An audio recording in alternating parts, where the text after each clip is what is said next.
Welcome back to Story Deep Dive with Dana and Rachel. We are two book coaches and editors, as well as besties, who discuss books not as readers but as writers to draw inspiration from great books with a lot of laughs. And I think we now need to start saying it's a teaspoon of shenanigans. Maybe more than a teaspoon. I don't know. If I have anything to do with it, it's looking more like a tablespoon. I was trying to be very generous. I appreciate that. That's very nice of you. You know what? You're going to want people to know you a hot ass mess from the get-go. You know what I'm saying? Just inch them into our crazy. But we are coming back every few months or so throughout the year. We have a month where we have a bonus conversation where we have 5 weeks in that month that we can discuss. And instead of continuing our original discussion around our selection for the month, which this month was Twisted Love, we pick something different. And this month, I think our discussion is going to be kind of dope. We've talked about it. But we haven't had an isolated episode to sort of just dive into it. So if you are here and you've been here before, welcome back. If you are new, stick around. We're so glad that you're joining us. I'm not going to tell y'all what we're going to talk about. I'm going to leave y'all out there, y'all. Bury the lead. Yes. wait, on the hook. Like, what are they about to talk about? But I guess I will. We're going to talk about, I'll preview it. We're going to talk about comps in your, what are some things to take into consideration when you're selecting your comps, and then also talking about why you want to select comps. And so we're going to have some discussion about that. But first, as always, we like to get a little catch up of what's going on. And Rachel, we kind of talked about, like, tell us a little bit about what you have going on and about your talk that you have coming up. Yes, ma'am. Yes, ma'am. Yeah, so we are actually in a similar boat, and I just learned before we started recording that we're giving talks, like, almost, not quite back to back, but they're definitely in the same week. So, first of all, we're wrapping up the year, and holy moly, it is insane, like, trying to get everything in before the holidays and, like, wrapping things up. And on top of that, so Pro Writing Aid, so if you are returning to the podcast, you know that Dana and I both spoke in October for Pro Writing Aid for their Preptober, which was leading into Novel November, which is their big sort of sort of bridging that gap that NaNoWriMo left. But then also on the hot on the heels of Novel November, they're also doing additional sessions in December, which is sort of like what next December. And Dana, you and I both have been invited to speak again for what next December, which is really exciting. So for me, I am going to be speaking on December 8th. I think it's at 11 or 12 Central Time. Be sure to check the schedule and the posts on Instagram. This is my best recollection of the time that I'm speaking. Let me pull it up on my calendar. Here we go. Yes, it's going to be at 12 p.m. Central Time. So that's December 8th. That's a Monday. And my talk is going to be a follow-up on my talk from October. So my talk in October was overarching. It's about drafting in stages and the importance of drafting in stages, focused on the first draft because everyone was preparing for Novel November. So now that everybody will have done Novel November, I'm going to be talking about its drafting in stages part 2, and it's how to iterate on your drafts. So it's about how to approach a second draft, how to plan for a second draft, what you're looking for in a second draft, and then how you sort of repeat that process towards smaller and smaller problems in iterative drafts after. So once you have your first draft, like, what in the world do you do with it? How do you approach a second draft? And so just really trying to bring a continuation from our discussion on first draft to, like, cool, you did a first draft. That is a huge, huge accomplishment, but you know that there's more to do. Where do you start, and what do you do with that first draft, and how can you approach it in a way that allows you to improve upon your draft without also getting lost, right? And trying to solve all of your problems at once, which is where something that can hang up writers very, very quickly in revision when it's like, I want to change everything and you're trying to change all of the things all at once. So that is what I will be talking about. I'm really, really excited. Dana, you also have some juicy stuff coming up for your talk in December. So do you want to talk about what you're going to be sharing in December? Yeah, I'm like you. I think it's the end of the year, so you have both the closing out and then the foreshadowing, right? And like sort of casting the vision for the next year.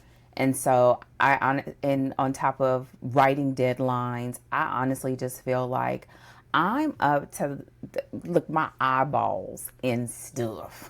Yeah. Just like a heap. It's like just a heap of stuff. And when you so much, it's like I just can focus on the very next thing. And which honestly it's honestly been really cool because you can be going through it and you're like slogging through it. Like you're just trying to get from thing to thing. And then I've been having some really great like aha moments and breakthroughs. And so it makes the process feel like, oh wow, I didn't think about it this way, or reworking some of the things that I'm going to be planning for next year. Been having students submitting topics that they want us to cover for some of our workshops next year. Sweet. So that's been great, just sort of having a great like understanding of where people are, what they'd like to see coming. So that's been great. It's been very interesting getting feedback about their thoughts about the summits and everything that I've been participating in. Ooh. Listen. Sounds juicy. Sounds like something I need to ask you off of a recorded line. Yes, yes, because it is so funny. Because my people know me. Because someone was real quick, I thought you wasn't going to do that anymore, Dana. And I was like, I'm so glad you said it. So having those discussions, and so it's always very informative as someone who is planning and saying yes or no to opportunities, but also thinking about them. And so those have been very great and insightful conversations. And then when it comes to Pro Writing Aid, yes, I will be speaking in December as well. I think it's been very interesting how they've done their writing sessions this year. Yeah. I did miss their topical ones because I just felt like genre specific ones were always very helpful. But I think this time we just made it so that they just kept their place in your sort of thought process for online events, and then hopefully they come back around to it next year. Because I think they always do a really great job, and so I always like participating in their events. Yeah. I will be doing series that sell, so I'll be talking about series. Yeah, and I mean I have students that are already like, I'm going just for that because because it's just, I think it's going to be very good. We had a great time in the last one, which was my plot accordion. Again, I always find that those things are so crazy. I think we had like 400 or 500 people that were live and I was just like, oh my word, which is, so it's always nothing like when they tell you the numbers and you're like, there are how many? That's what Sorry, I beg your pardon. There are how many people here? She was like, she said like 1,300 people or something at RSVP'd, and I was like, okay, you didn't have to tell me that. But but I always just see it as, listen, I just kick back and have a good time. I don't put a lot of pressure on it, and it's a great time. So we'll be talking about series that sell, and so it will be a little bit of an overflow and a bridge between what I talked about originally, because we were talking about like, how can you prep and prepare yourself to do the actual writing? Based on how much time you have and being still prepared and getting the most from that time. And now what we're going to be thinking about, I always tell my clients, one book is not enough, right? One book is not, you're going to have some people, they blow up. That's the exception, not the rule. And so creating a series so that you can basically plant your readers in a world and really help them to get a better understanding of your brand and where you're taking your writing, it'll just make for a more of an opportunity to have a profitable series. And so we'll be talking about that. And it's on, because you had to pull up your calendar. It's on December 10th out at 2 p.m. Central on December 10th. So yeah, I'm looking forward to it. Listen, that's gonna be my last hoorah for 2025. Yeah. So listen, I'm gonna come with all the heat, all the thunder. I'm gonna be coming in hot because when I close it out, yes, oh, your ma'am. girl is gonna be happy because I will be. That's my last Zoom call for 2025. Oh yes. Oh wow. Ooh, It'll be after the retreat. Everything. Oh, girl. Oh, okay. Well, I'm a little jealous because I'm going to still have one more week after, and I am just like, help. Not Dana. Dana will be done. I will have no more one-on-ones. All of my developmental edits for 2025 are done. Oh, and all of my personal responsible books will be done for 2025. Listen, I'm gonna be like you when won't I be grow able to up. tell me nothing. Okay, next year I'm aiming for. Can we wrap it up a week, even a week early? I'm gonna be shooting for your schedule because. Oh man, 2 weeks. I'm pumped about 2 weeks off. I'm ready for 2 weeks off. But what if I could make it 2.5 or 3? My thing was, sometimes you aim for having the full 2 and it bleeds over. And I wanted to take care of the bleed over, so I still had the full 2.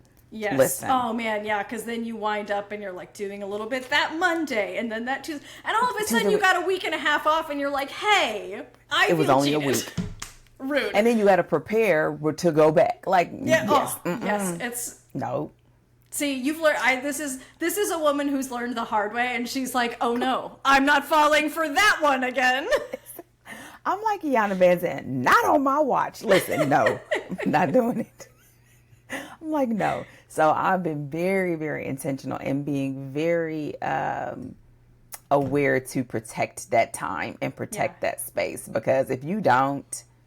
Man. So yes, so it will be the last hoorah for 2025.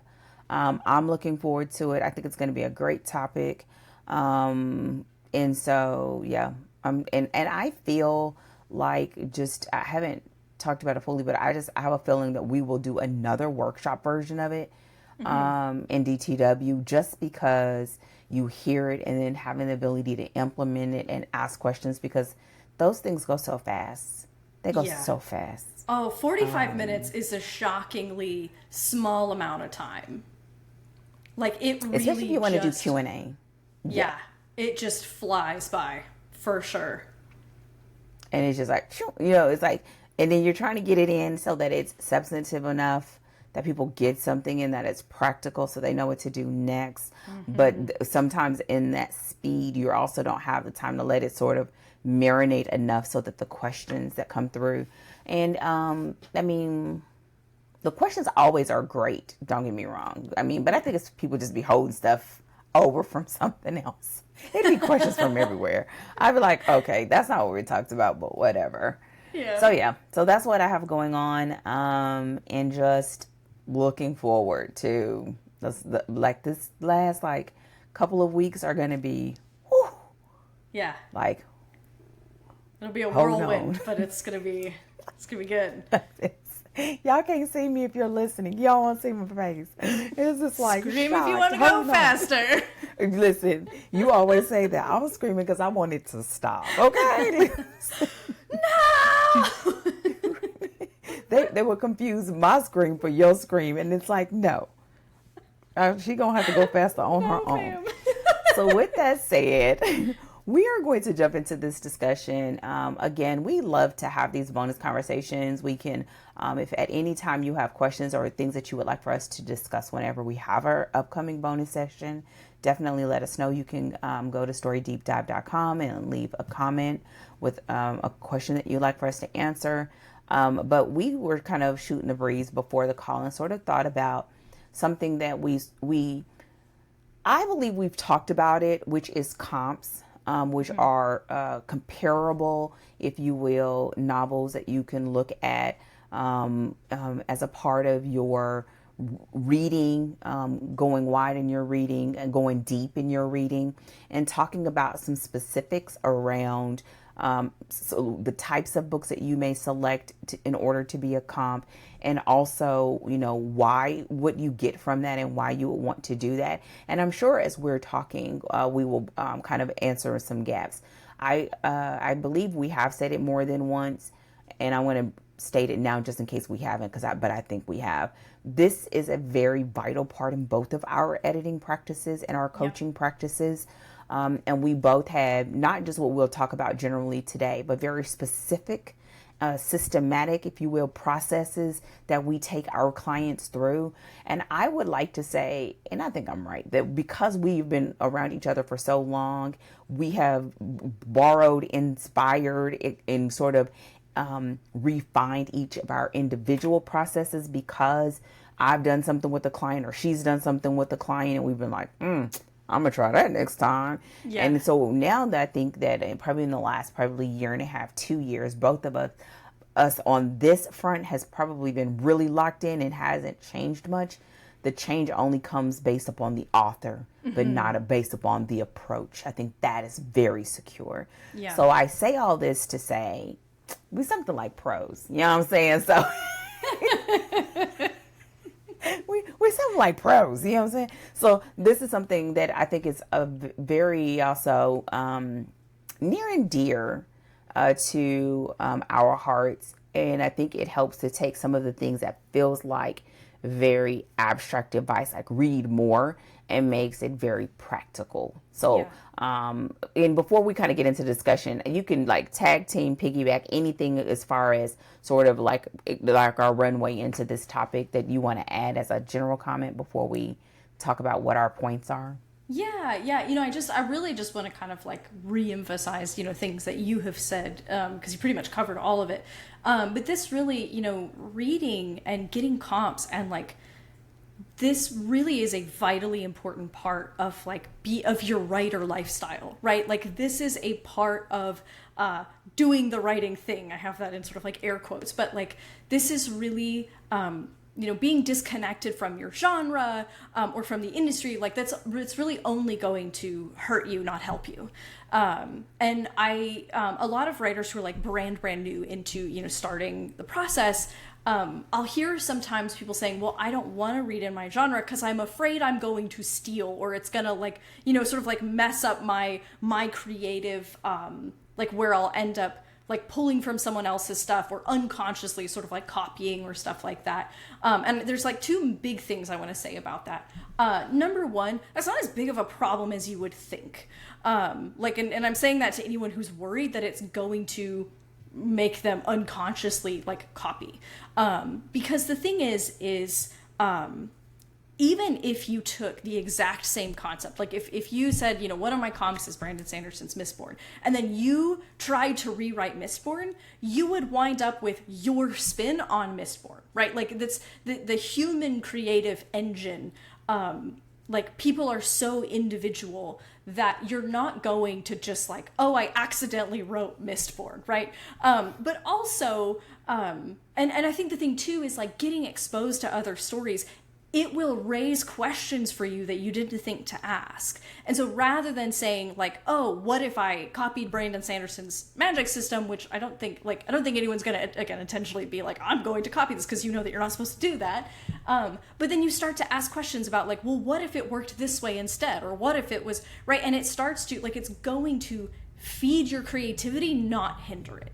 But also knowing what other people are doing in your genre, like it's almost like you're more likely to unconsciously accidentally copy something that already exists by not knowing it exists than you are by actually knowing it exists, right? So if you read in your genre and you're like, oh, this has been done before, then you can start to ask, well, what's my take on it? Like, what is like my version of this thing? And so it's really, not only is it good for your writing practice, it's good for your creativity, but you do want to be well versed in your genre. You do want to know what has been done before and what find the gaps where you can fit in and say like, ooh, but nobody's asked this particular question or done it this particular way.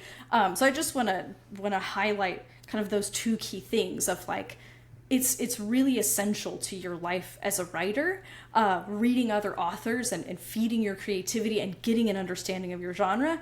And also, like, it's not going to, it won't harm your creativity. It's only going to help your creativity. So I figured before we dive into anything else, I'd just like address those quickly, because I've heard that often. People like, what if I what if I copy? And it's like, you'll probably more likely accidentally copy by not knowing than by knowing. I would say the final thing that I would maybe tag on to that, and I'm sure in some way we might like say it again while we're talking. I think there is something would be remiss if you were just doing and writing purely based on your own instinct. If you know you want to place that book in the marketplace, right? There's nothing wrong with writing what you want to write. Like that's what we all do. Like, welcome to the club. But there's something different if you say that you're doing that and you want it to be an experience between yourself and your readers. And so being able to understand what that actually means and being clear about that, and then sitting back and saying, okay, like I was having a conversation with someone on LinkedIn and we were talking about, how much he loved Brandon Sanderson. And then, it just makes for a very interesting talk, because then when you have that conversation about it, first of all, y'all, number one, don't ever think Dana knows a lot about Brandon Sanderson. I know enough to probably butcher the conversation. I showed up in my Mistborn sweater. Like, of all days, the Mistborn Christmas sweater is on. I see it. But look, one of my closest friends in life knows everything about it. So I know a few things to hold a good conversation. But even in that conversation, I can talk about things that are very much on point because I do know. Right. And I think that's the thing. It's like, do you know how to read the room? Do you understand what it is that readers are looking for? And then being able to identify other books that can help to sort of round out your experience, then helps you to begin to take your concept and to sort of mold it into something that you'll enjoy writing and that readers will enjoy reading. And so I think, and so that's where this concept comes in. So what we're going to do, like always, we're going to talk about a few of the things that we would like to individually sort of bring to the conversation. And it sort of worked out really well that Rachel's sort of numbers will sort of lay the groundwork, and then mine will come in to sort of bridge them together or sort of solder them together.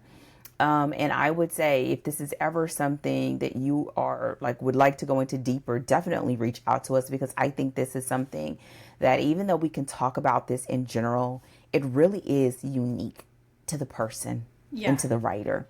And so we cannot emphasize that this, what we're talking about, is very broad, but when we are working with a client, like, it is very specific, and it makes it so that the time and the effort that you put into doing this work will pay in spades. Like, it will pay off well for you.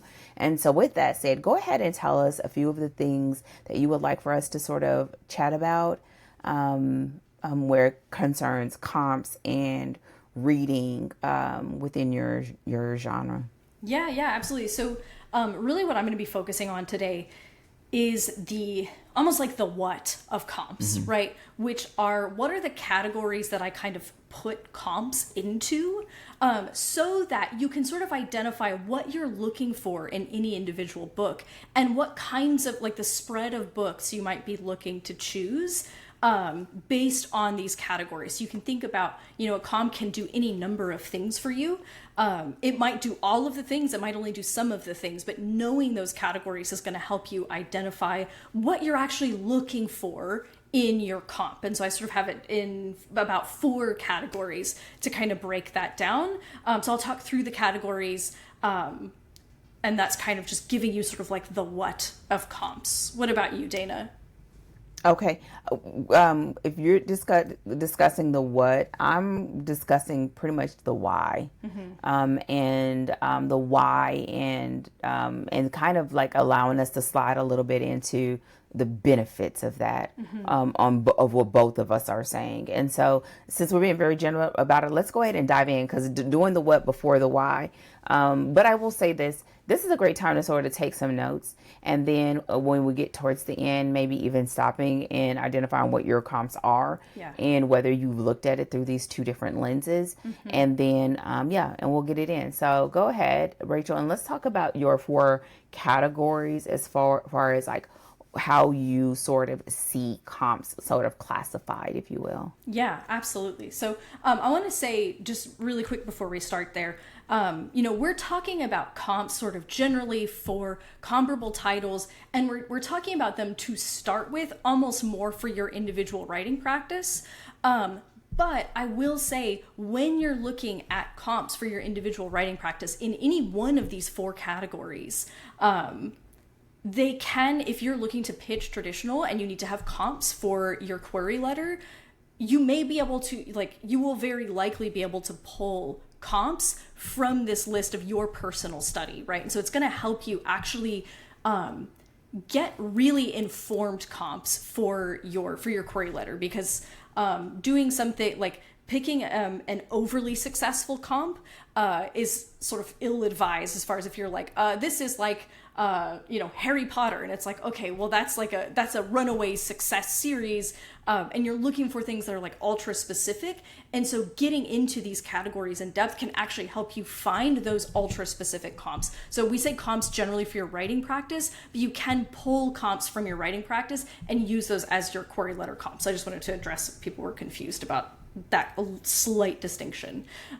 So anyway, the 4 categories that I break comps into are going to be style comps, plot comps, genre comps, and problem-specific comps. So when I talk about style comps are really exactly what they sound like. You're looking for authors whose style you like, that feels like it resonates with you, or that you sort of like want. It's the type of writing, and I'm talking about more at the line level, the type of writing that you want your book to sort of have. So think about the difference between, of course I'm going to be using stuff from my genres, but think about the difference between using Leigh Bardugo, right, who writes a lot of strong prose and exposition, writes longer stories with more sort of layers of detail and all of this sort of like world building, versus Gillian Flynn writing sharp objects, which is it's still extremely evocative, and actually still even teeters a little bit on language that feels like horror language. So she shares that in common with Leigh Bardugo, at least in this particular work, but it's much more efficient. She opts for very punchy, short descriptions that are evocative and quick. And so her book is shorter on the whole, and her prose is more concise. And so you're looking for, so that's when I say style comps, that's really what I mean. It's like looking for the kinds of styles that you want to emulate or that resonate the most with you. And so that's for more like your line writing. Now I separate out plot and genre comps because, so for example, I work in fantasy, and so, fantasy can cover all kinds of types of plots. So I like to kind of separate those out. So plot comps are going to be books that have a similar type of plot as your book. So I'm thinking a heist story, a journalist solving a crime, gosh, now I'm like blanking on any other type of plot, but you're looking at, or even something like a breaking and entering story, right? Which is similar to a heist, but not exactly, because breaking and entering would be more like, maybe more individual, where a heist story requires a team. And so when you're looking at types of plots, you're thinking about you're abstracting your story into the broad movement of the story. So this is a story, this is a chosen one story. This is right? So you might look at plot archetypes. You might even, again, look at just extracting the sort of abstract concepts, like plot concepts that you're doing. So not themes, but like plot concepts that you're working with, so that you can find stories that have done something similar.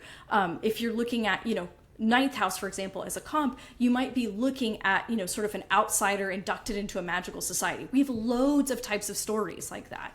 And so that helps you to look at how someone executed your particular type of plot. Well, it will not most likely will not look exactly like your story. So you're not going to find like a one-to-one, but you're looking for patterns in these types of stories that you can use to help you look at things like pacing, how the 4-act structure sort of plays out with this type of plot, the kinds of complications that, the protagonist encounters, those kinds of things to help you pace it and think about the rise and fall of the action. And so that's when I'm thinking about a plot comp, that's sort of what I'm looking at. When you're looking at genre comps, now you're looking at stories within your genre more broadly. So that's going to be a little bit easier, I think, when you're looking at genres that have sort of plot requirements. But even for fantasy, right, you're looking at, okay, what type of fantasy am I in? Am I in urban fantasy? Am I in high fantasy? Am I in magical realism, right? You're looking for your sort of like overarching, again, genre distinctions rather than plot specifics. Now, for something like crime or romance, that gets a little bit easier because now you're looking for, I'm looking for crime stories that, again, feature a journalist. I'm looking for crime stories that take place within the FBI. Those kinds of like very strong, I want to write a crime story. Okay, let me look at what are the requirements for a crime story. And generally you'll want to get a little more specific for, what cozy versus a murder mystery but you're looking for those general like genre placement comps. So like I said, I like to separate those two because genre and plot sometimes go right together and sometimes they'll diverge slightly. Again, when you're looking at something like fantasy in particular, or science fiction. And I would even say romance it's similar too, because you have a lot of like subgenres. So that genre would it's almost as if it allows you to have some depth versus being broad. Yeah, absolutely. Yeah. So, and then lastly, I like to invite writers to pick out problem-specific comps. These will probably come up as you're writing or in your plotting process, where you're like, I'm struggling with a particular issue. I don't know how to crack something. So like, I'm struggling with my characters. So then you go looking for stories. These may be inside or outside of your genre. You're really looking for, if you can find something inside your genre, great, but it doesn't hurt to, again, travel outside your genre for inspiration. We're huge on that here. But this is about finding books that do well, something that you're either struggling with or something that you're trying to strengthen in your writing. So if your characters feel like they're a little nondescript, you're looking for stories with really strong, really memorable characters. If you're struggling with balancing continuity problems, right? You're going to be looking for books that, handle or like juggle multiple plot threads really well, or deal with dual timelines, right? Whatever thing you're trying to crack in your writing, or if there's something you're really trying to improve upon, finding books that do those things well. And here's the thing about, when you're looking for comps, it's going to be some trial and error. There may be some books that that you have already read that you're like, ooh, this book, right, is going to tell me this thing, and I definitely want to use it. And you're going to read some ones that were like, that was not really what I was looking for. And it doesn't mean you didn't walk away with anything. It's just, it wasn't what you were like. You have to read, and you have to take a gamble on the read when you're pulling out something new and hoping that it's going to give you what you're looking for. So getting those problem specific ones are really for sort of like spot treating issues or like ultra specific things that you are trying to, again, improve or develop in your story.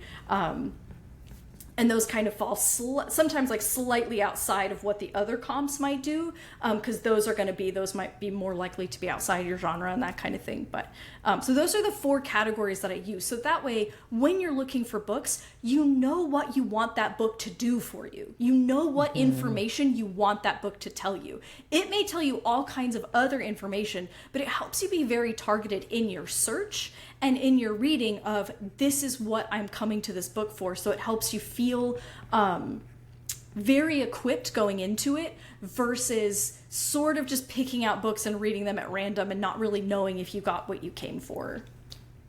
Yeah, one of the things that I love about this is the fact that if you're already a reader, it can be very helpful for you to classify if that book is something that falls under one of those categories. Yep. Because a lot of times you're not going to get as much from it the first time around, right? So if you can select a book that you've already spent time with and you've already read it, like there's very little that's going to surprise you as far as the overarching like story that's happening, but that you can actually dig in because you already know what's going on, and then identifying, where they fall in that sort of spectrum, so that if you need to reach for it again, then I always see it as being you having a shelf full of like the best mentors you could ever have on your writing journey. And it's because you've selected the right comps.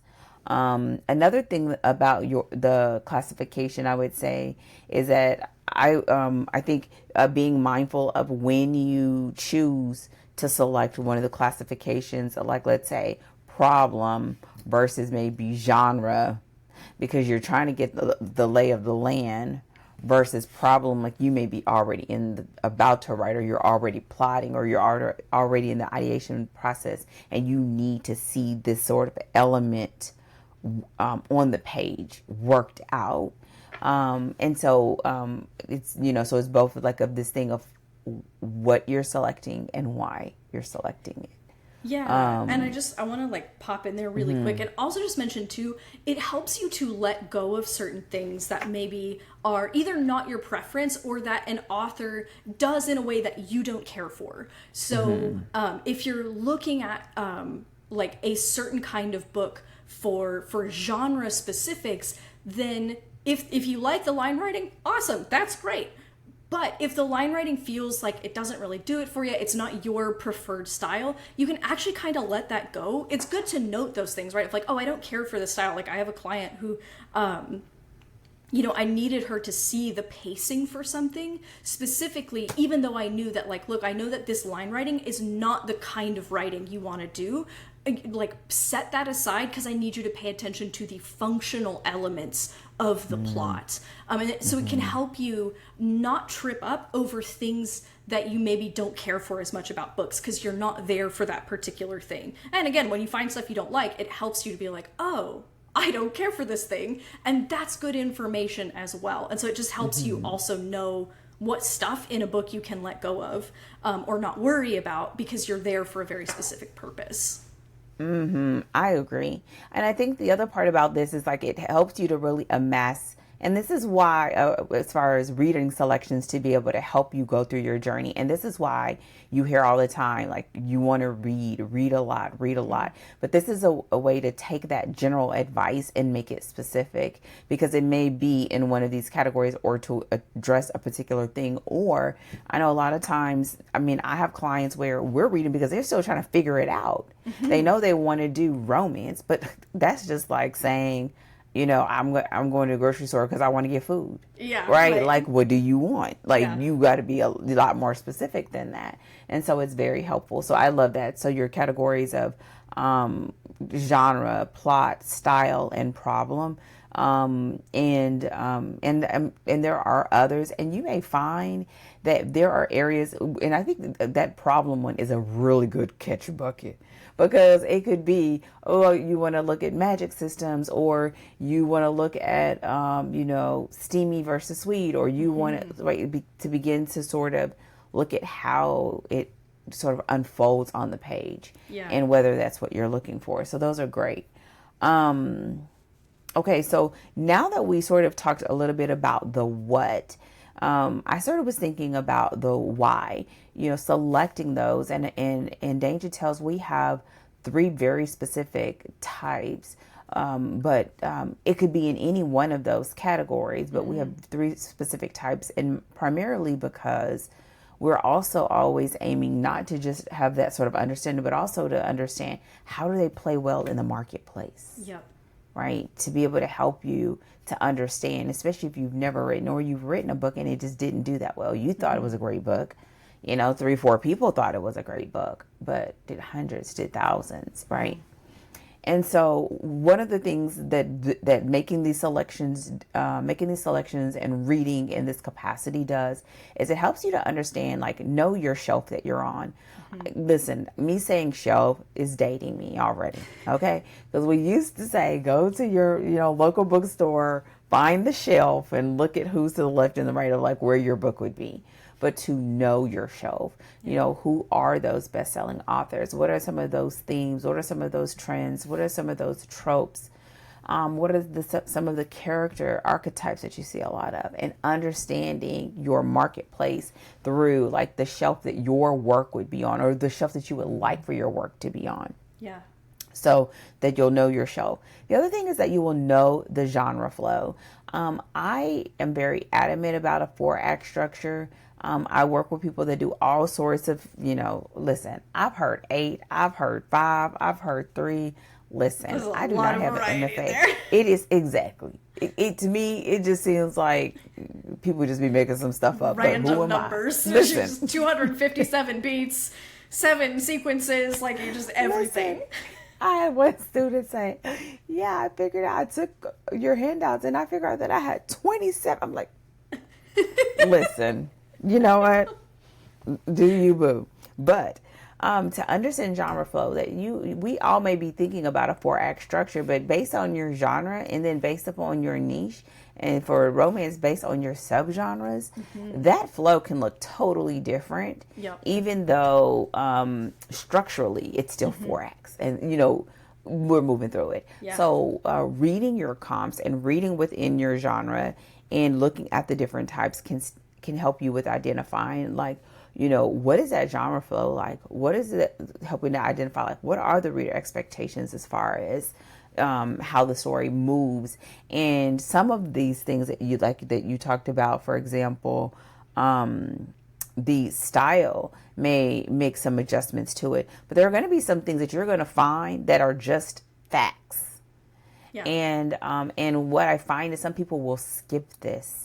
They will skip it, especially if there's someone that they read a lot in the genre, because the problem then can become, you are familiar with your genre, but you've never thought about your genre in a sense of what are the elements that are necessary to bring about that feeling. Yeah. What are the elements that are necessary to cause that sort of movement in a story, that cause that type of transformation? And so you're looking at it, and you can look at that and sort of identify it and sort of nail it down based upon your comps. Yeah. Comps and working, right? Getting in there and doing the work. So you'll know your genre flow. The other thing, which piggybacks on the other two, you know where you fit in your market. Yeah.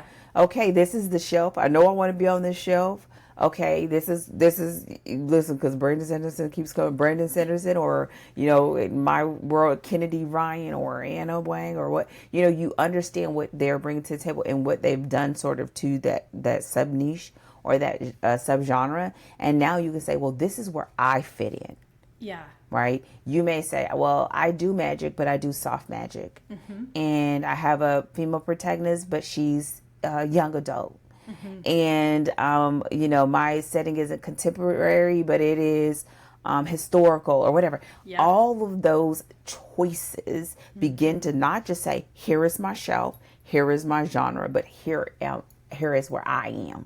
Yeah. And this is how I sort of interact within that space. And this is where you can find yourself needing to go through a lot of comps. Yeah. People think when I say, no, find another one. Listen, people be getting salty. They get attitudes. And you know me, I'm the please don't come for me unless I send you type. Okay? So I would say, don't get upset. Yeah. Take a breath. It's knowing just part that of the process. You may read a lot. Yeah. But here's the thing. When you get some good ones, baby, they will serve you and serve you well. So you want to know, like, how do you fit into your market, and to be able to articulate that, right? Yeah. I will never forget. Listen, y'all. I think I always make it seem that I am a real reader, for real. Some of the stuff, listen, they don't know parts, and I'm learning to not say it aloud because people think I don't read, because I read a lot.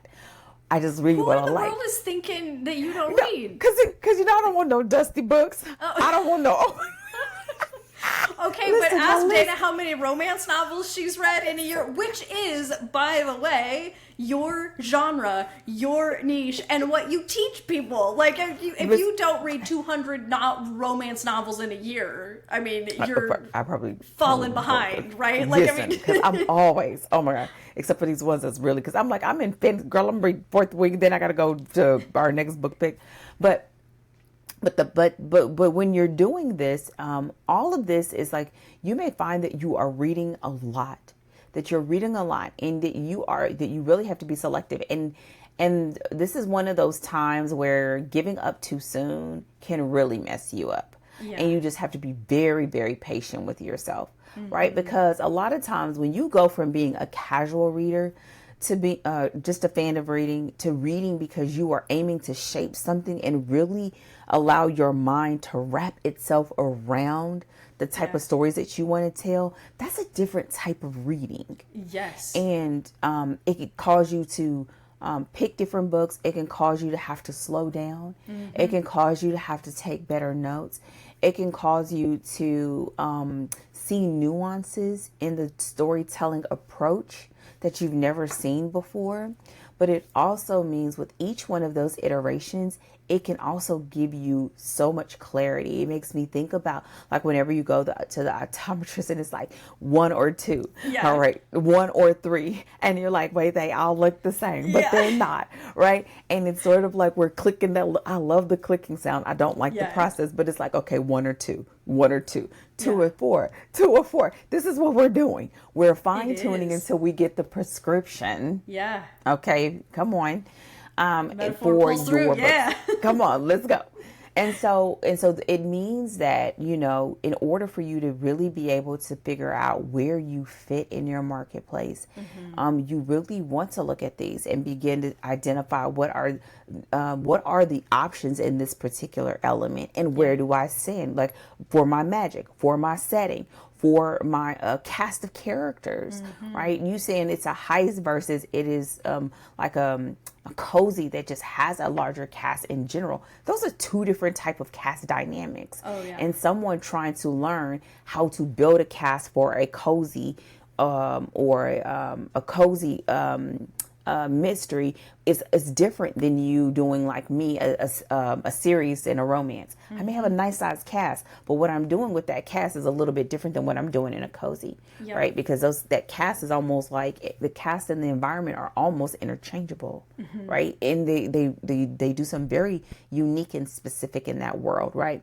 And so understanding it helps you to know like where you fit in with your market. And the final thing that I put sort of as a bonus, and it sort of plays off of the last element, which is that you'll begin to know your brand as you begin to do this reading and to do this sort of thought work, like really thinking about it and thinking about the stories and where you stand. You really can begin to shape and craft your sort of story promise. Yeah. The story, your brand promise that you want readers, so you know the type of readers. You know, if you have, if I have readers that do not like explicit, right, intimate scenes, then this is not the brand for you, right? And me being very clear about that helps them to be very clear about what they want, right? Or they may know that, hey, this may be slow burn, but when it turns on, it's getting hot in here. Yeah. It's a very specific reader.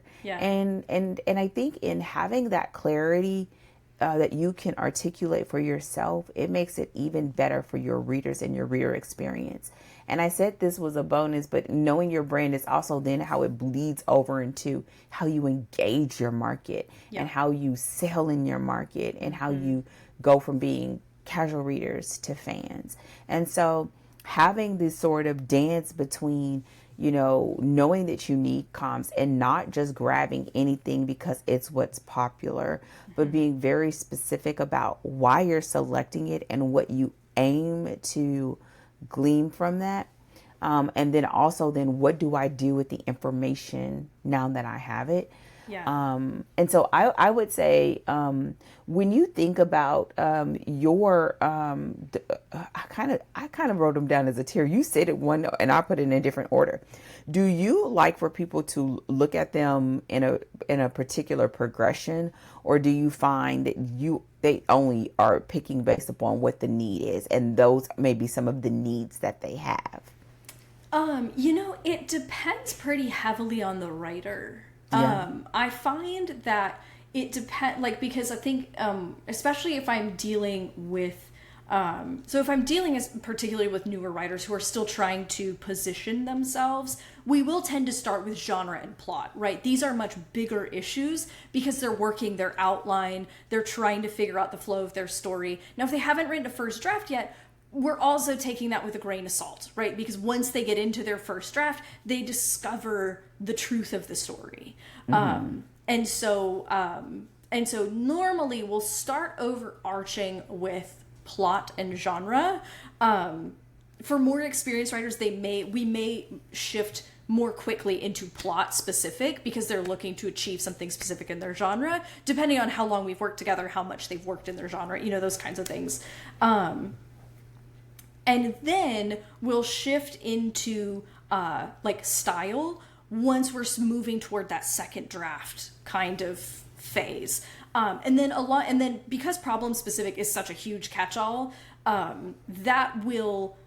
we will do those depending on what the problems are. So, for example, if they were going to do a dual timeline, we would be looking at dual timeline probably during the outline phase to so that particularly, we know they're not going to crack it right off the bat in their first draft, but at least so they're not lost in their first draft, we're starting to build up some reps with dual timeline to help them achieve that effect.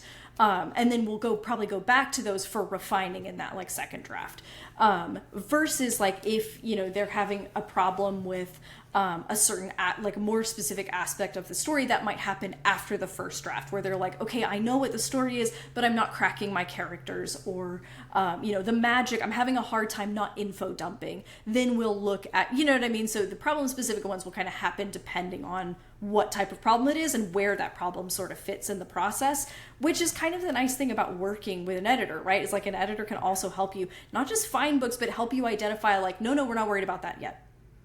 But we need to work here, so that you're not just sort of because there's a lot of books out there. There's a lot of problems to solve. There's a lot of stuff you could be doing, but probably only 1-2 things max that you should be doing right now. Mm-hmm. So that's usually how that'll go, but that will be kind of finessed author to author. And sometimes when we're doing plot and genre study, we will earmark certain books for style, where it's ooh, right. Okay, you really like this style. You like the efficiency of this person's writing. So we're going to keep that in mind, that this is maybe where you're aiming versus some of the, so that also allows us to, when you start broad with that plot and genre stuff, it means that you kind of along the way may very well pick up some style and problem specific comps to return to as well, which is always good.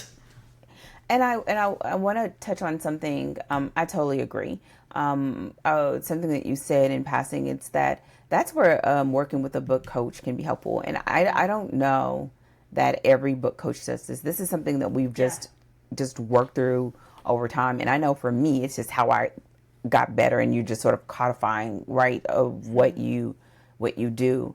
But that's where working with someone that works in your specific niche is so helpful, right? Because there are times when you are working with a book coach and it's generally, and it's in a sense of how well you work with that person. Mm-hmm. But what we're talking about here is really about how well you work with that subject matter or that genre or that niche. And so that is another thing that can really help, because you're doing the work that you could do on your own, but you're also getting the insight and the know-how of someone who's sort of walked with several authors or plus through the process, but also can help you to see what you're seeing.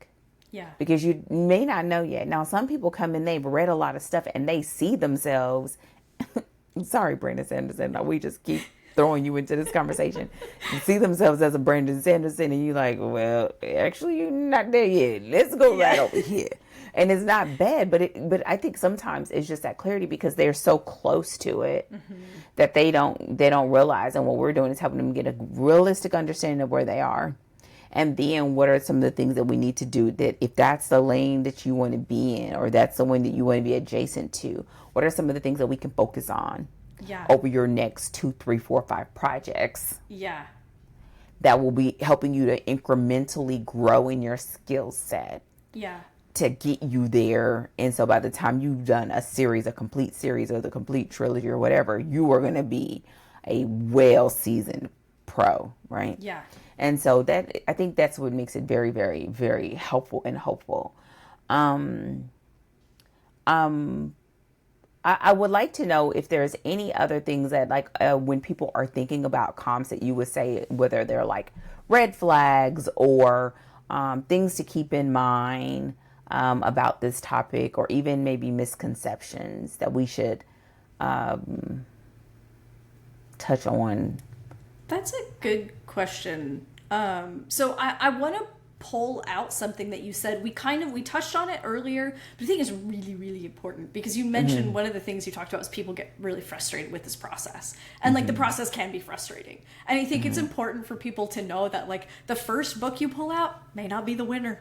It probably won't be like, It rarely is. Rarely. Yes.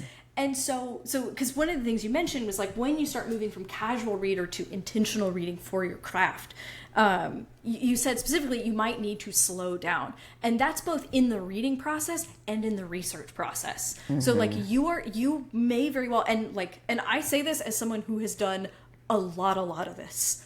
I have spent a lot of time Googling, looking at lists, looking on Amazon, looking at reviews, like having to peel back the layers, first of all, to find the title, and then to attempt to vet the title. And sometimes I vet the title, and it's still not the thing that I was looking for. But again, now, like even if you read a book that like wasn't the title, all of a sudden you have this book in your repertoire though. And so you can take things from it still, and you never know when you're going to need that book. So like, you know, I picked out a book for one of my clients, and it turned out that like I wasn't expecting it to have as like big of a cast and being like super multi POV. That was like, oh my God, this is a huge undertaking that they did. And so it wasn't quite the right book for that client. And we read it together and we were like, well, whoops, that wasn't the thing that we were looking for. But honestly, like number one, on the other side, like this client actually does have multiple POVs that he can utilize that book for to like understand, ooh, here's how you can, you know, give that sense of chess pieces moving on a board and you're waiting for them to collide. But then also now he has in his repertoire and I have in mine, if someone is looking to do a story like this, now I have that book. Now I know where to point someone. And even again, if you read a book you hate, then we're looking at like, well, what are the pitfalls? What are the things that this author did that I didn't like that I would definitely not like to do? Because even if you don't like something, you can still do it on accident, right? Like you can sort of unknowingly fall into a pitfall. And so being aware that, you know, talking about slowing down is talking about reading the work and going back through the work, but also the process of finding it. It takes time, and it's like, sometimes it's thrilling when you find that book, and sometimes it's a slog when you're just Googling and you're like digging through titles and you're looking at reviews and you're like, you know, I will often be on Reddit threads and I'm just scrolling thread after thread after thread looking for titles, which by the way, Reddit can actually be super helpful because it's like people are looking for book recommendations of like, I am looking for a book like this book. And you're like, ooh, I am also looking for a book like this book, and you start kind of trolling the lists, and then, but you got to take that list, you got to start Googling, you got to be like, is this anywhere close? Is this anywhere close? And you have to keep doing that kind of round and round. And so it's just, on all sides, this process takes time, but it's extremely worth it, and it's vital to the process, I think. It is, and you just can't overestimate that. I have a couple of clients vividly in my mind because I will say this. I am the coach that if you're working with me, we are doing this so that you are identifying areas where you can be profitable at. Yeah. Where you are going to write a book and know that if you do the work and get traction, the likelihood that you'll have a profitable business within 1 to 3 years is highly probable. Yeah. That's not picking any and everything. And there's so many things that people want to do in their story that the reason why you cannot find it is because they could not sell it. Yeah. Okay, so let's call a thing a thing. So therefore, a lot of times when you're doing that, it can get frustrating. Yeah. It can seem like, what, I've read 100 books. Well, then maybe you got to read 200. Yeah. Like, I don't know. Now working with in someone that is in the niche, we can sort of narrow it down pretty quick. Mm-hmm. Right, because I do a lot of romance, I can narrow it down. Like, okay, start here. Like, you just tell me and I could send you a couple places. But usually what I find more than anything that I like to see, even if it doesn't give you all the answers, it can give you a lot of the things that you know you don't want. Yeah. And begin to sort of parse that out. Because that really does become a very strong foundation of like what you want. and how you want to move forward. And so when we're saying this, like, we could talk about it forever. Like, when you're thinking about this, it really isn't just this go grab 3 comps like you hear all the time. Yeah. It really isn't as generic and just open-ended as that, even though it could be. Now, if you don't have a lot of time, you don't want it to be that way. Yeah. You do want to be intentional about the selection, whether it's the type of comp or whether you're trying to glean a specific outcome with that information. The last thing that I would say to this is I would not ever, if you, for example, you are saying, okay, I'm trying to figure out where I am on the shelf. I'm going to be looking at genre style comps. Don't settle on 1. Don't settle, leave it on 2. Yeah. You want at least 3 to 5. Right? So you can begin to see it, figure out what's the norm. Yes. What's an outlier? What is just, this is her thing. Yeah. And this is his thing, not an everybody thing. Right? And that's where it can become a lot of fun. But again, it becomes work. Yeah. But I mean, this is why, well, I'm saying I'm being very generous with the we. This is why we love writing, right? This is why we love reading. So we get to read more books. Like, oh no, I have an excuse to read more books. Listen. Darn, it's like, so kind of counterbalancing that, like, yes, it can be hard work, but also, like, we love to read. So, like, it's not the worst thing in the world that it's like, oh no, I gotta read a few more books. Rats, like, that's what I wanted to do all day anyway, But, like, please sign me up 2 times. I would take that over everything else. Okay. So I think this has been very, very fruitful. I would say the final thing, Rachel, are there any other things that kind of rise to the top for you that you would like to end on before we close out this discussion? And then I'll bring my couple before we call it a wrap.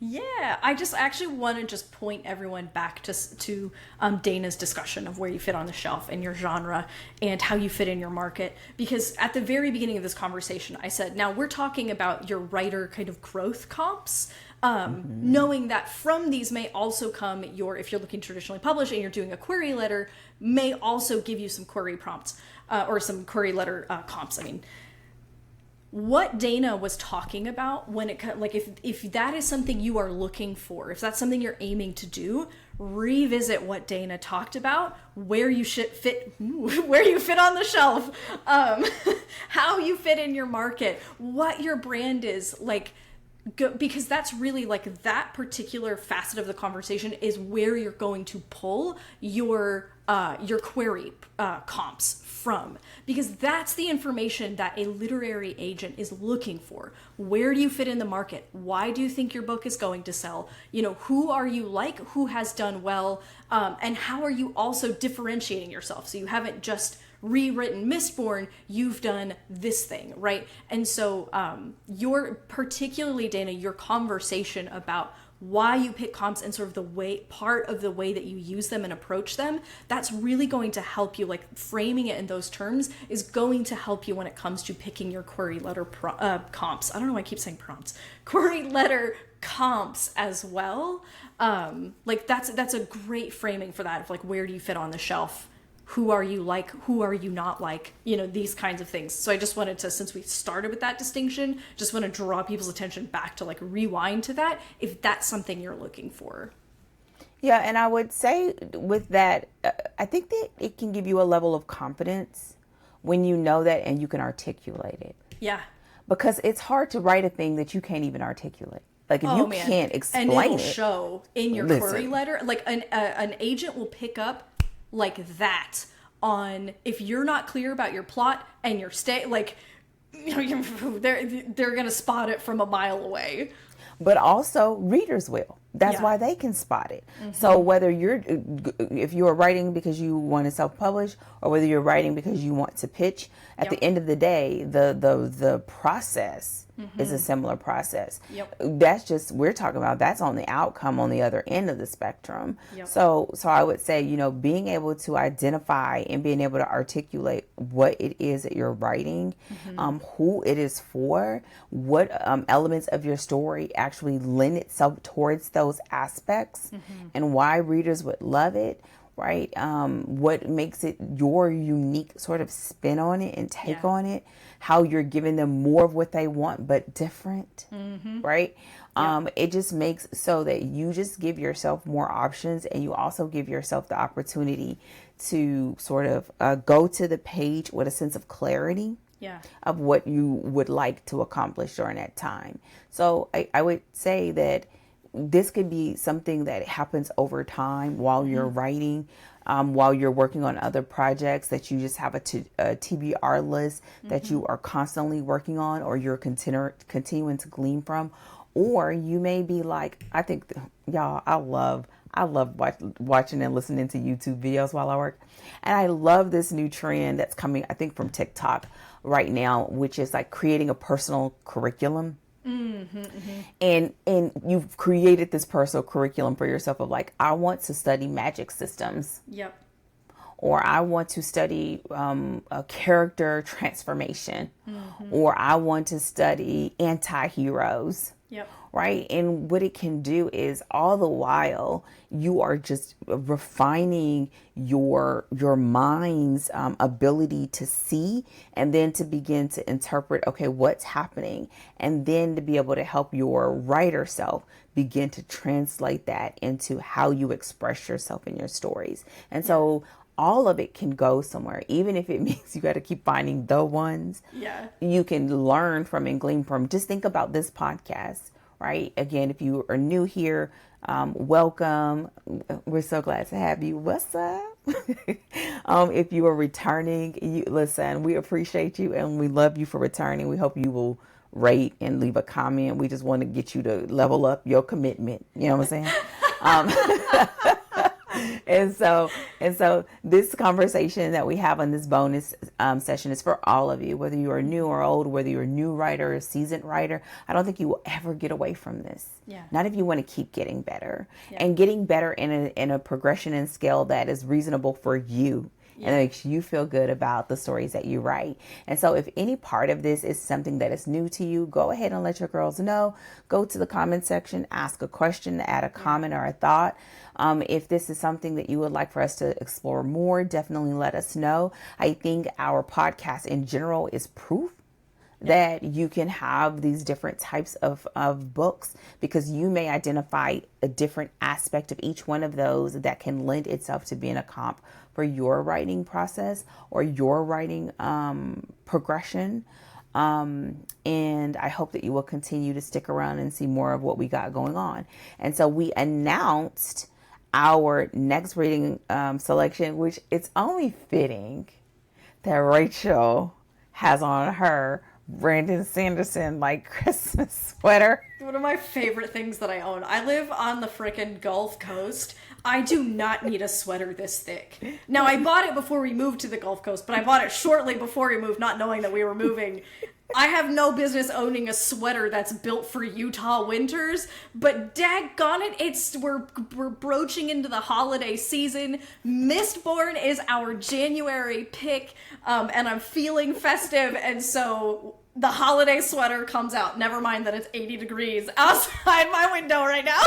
Listen, I was going to ask that because I know where you live, but I was like, you know what? I'm over here drinking my water, minding my business. I'm not gonna. Listen, you want to wear your Brandon Sanderson? You wear it, okay? You wear it. But yes, as y'all can see, it's a Rachel pick because she's super excited and she's already pumped. Oh my gosh. So that's what we will be reading in January. And if you are here during the month of November, when we publish this, we'll have some special episodes that are coming up in the month of December. So if you want to learn more about what we're reading, make any recommendations, visit us online at storydeepdive.com. We really appreciate you. You can leave your reviews, comment, etc. And we're looking forward to that. Is there anything else you want to throw in there before we get ready to bounce, Rachel? No, ma'am. Get ready. We're going to have some fun episodes for December. They're going to be a little shorter episodes, just recapping the year, but still going to be full of lots and lots of good takeaways to send you off and get you ready for the new year. So excited for those episodes coming up. Don't forget to like, subscribe, and do all the things. Yep. Check. Let's do it. Let's go. So with that said, we are out. Thank you so much for joining us. Take care. And as always, happy writing. Goodbye.